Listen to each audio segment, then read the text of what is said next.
Halo semuanya, kami dari tim Swiss, program studi informatika. Di sini saya bersama teman-teman saya, yaitu saya sendiri Mangara Ferdianto Papahan, NIM 2023 31261. Saya Daniel David dengan NIM 2023 31129. Saya Muhammad Khalid Arif, NIM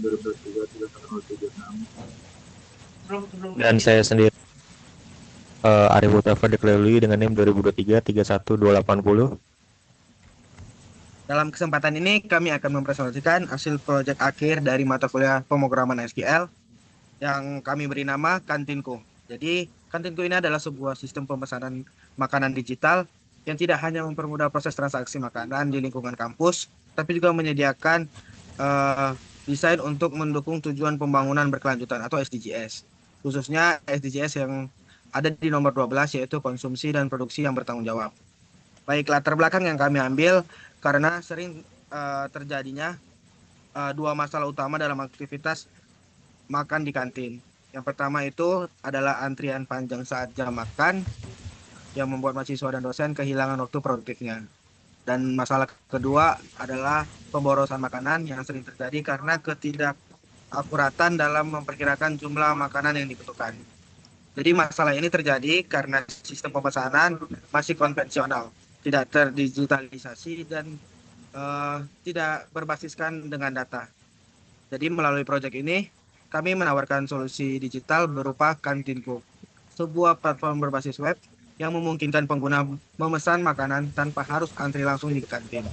Lebih dari itu, sistem ini membantu pengelola kantin mengelola stok makanan secara efisien, meminimalkan limbah dan mendukung pola konsumsi yang lebih bertanggung jawab.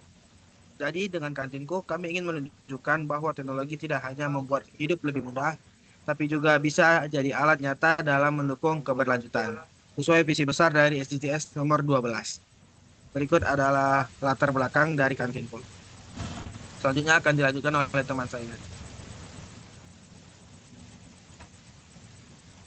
Oke, berikutnya yaitu saya akan menjelaskan tentang IRD dari database ini. Yang pertama yaitu ada relasi antara tabel user dan juga tabel merchant, di mana seorang user dapat mempunyai satu merchant. Artinya relasi pada tabel ini merupakan one to one.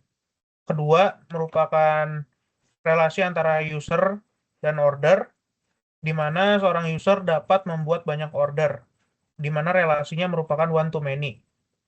Berikutnya adalah relasi antara tabel user dan tabel card, di mana user dapat memiliki satu card, alias relasinya one to one. Berikutnya pada tabel merchant, ada relasi antara tabel merchant dan order, di mana sebuah merchant dapat menerima banyak orderan, di mana relasinya merupakan one to many. Berikutnya adalah merchant dan menu item, di mana relasinya merupakan one to many karena sebuah merchant dapat memiliki atau menyediakan banyak menu item. Berikutnya kategori dan menu item, di mana relasinya adalah one to many. Berikutnya yaitu tabel card dan card item, relasinya one to many. Kemudian menu item dan card item, relasinya adalah many to many. Berikutnya order dan order item, di mana relasinya adalah one to many. Dan yang terakhir menu item dan order item, relasinya adalah many to many. Berikutnya akan dijelaskan oleh teman saya. Oke, untuk skema database-nya, eh, jadi sini kita punya user, terus punya merchant dan juga punya kategori, punya order card, order item, menu item dan card item. Nah, ini contoh dari pengaplikasian dari si ERD atau SQL-nya. Jadi itu di sini kita punya user, nanti usernya punya riwayat pemesanan. Kalau dia sudah memesan, dia akan semua riwayatnya.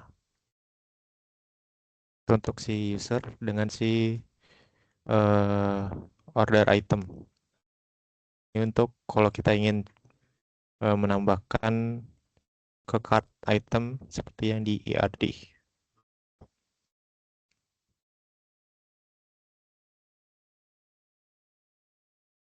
Lanjut ke pembayaran nanti ada di cart item, ada yang pending.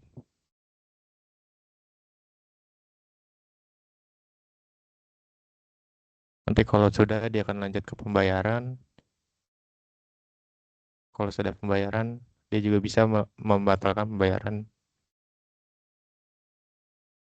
Kalau sudah selesai, dia akan menampilkan detail dari si ordernya itu. Yaitu si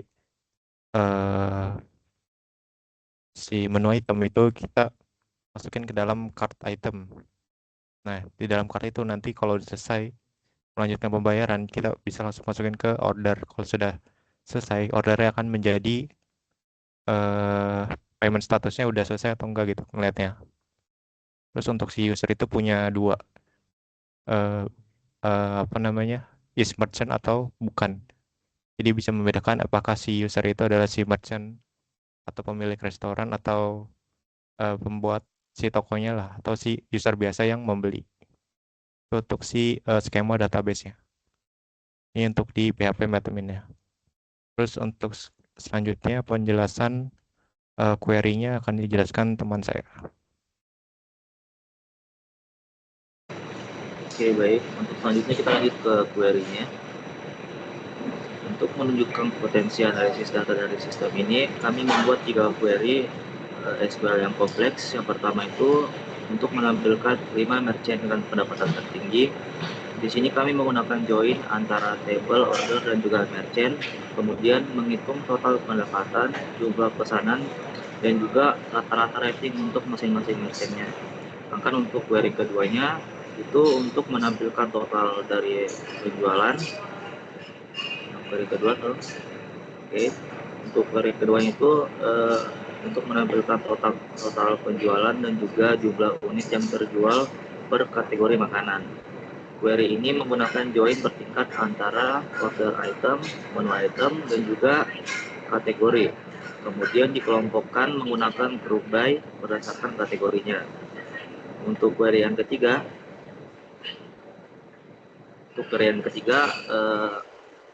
di sini untuk menampilkan 5 pengguna dengan pengeluaran tertinggi. Di sini kami mengambil hanya pesanan dengan status pembayaran paid, lalu mengelompokkan total pengeluaran berdasarkan usernya. Ketiga query ini mampu memberikan insight bisnis yang berharga bagi pengelola kantin, seperti siapa pelanggan yang terbaik, makanan apa yang paling laku, dan juga kantin mana yang paling sukses. Selanjutnya di sini ada kontribusinya untuk terhadap SDGs. Proyek Kantinku secara langsung berkontribusi pada SDG ataupun yang ke-12 itu Responsible Consumption and Production. Beberapa kontribusinya adalah yang pertama untuk mengurangi pemborosan makanan dengan sistem prediksi pemesanan yang lebih akurat.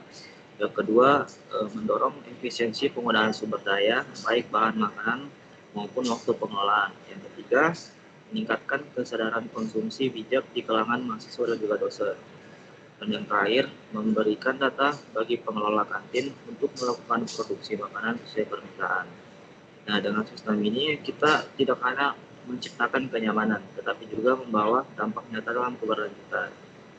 Oke, mungkin untuk selanjutnya dilanjutkan oleh teman saya untuk menutup dan juga sarannya. Baik, selanjutnya sebagai penutup, proyek Kantinku berhasil membuktikan bahwa sistem digital berbasis database tidak hanya dapat meningkatkan efisiensi pemesanan makanan di kampus, tapi juga bisa berperan penting dalam mendukung konsumsi dan produksi yang lebih bertanggung jawab. Sebagaimana yang diamanatkan dalam SDG nomor 12. Mulai dari desain database yang terstruktur dan baik dengan data realistis hingga analisis query yang menghasilkan insight bisnis. Semuanya telah kami rancang dan implementasikan untuk menciptakan sistem yang tidak hanya fungsional tapi juga berkelanjutan. Nah, kami percaya dengan pengembangan perkembangan lebih lanjut, Kantinku dapat menjadi solusi nyata untuk mengurangi kendaraan bijak di lingkungan kampus maupun masyarakat luas. Mungkin itu aja dari kami. Terima kasih atas perhatian dan waktunya. Wassalamualaikum warahmatullahi wabarakatuh.